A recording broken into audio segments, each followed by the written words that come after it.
Anibersaryo naman ng Philippine Navy, ipinagdiwang sa Subic, Zambales. Detalye ng balita mula kay Danny Cumilang, RH37. Danny, good morning.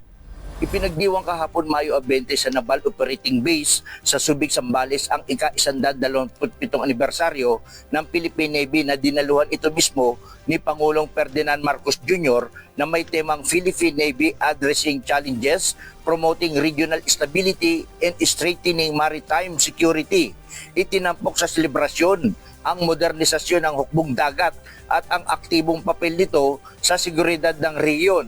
Pinangunahan ng Pangulo ang commissioning ng BRP Miguel Malvar at BRP Albert Mahini, dalawang bagong barkong pandigma.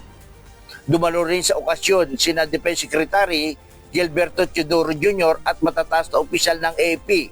Sa kanyang talumpati, pinasalamatan ni Pangulong Marcos ang mga kasapi ng Navy sa kanilang dedikasyon, lalo na sa pagtulong sa maayos na halalan nitong 2025. Pinarangalan din sina Corporal Gestoni Dalman at Private First Class JP Navales sa pagsagip sa isang batang nalunod noong buwan ng Marso. Danny Cumilang, RH37, DZRH, una sa Pilipinas, una sa Pilipino. Maraming salamat, Danny.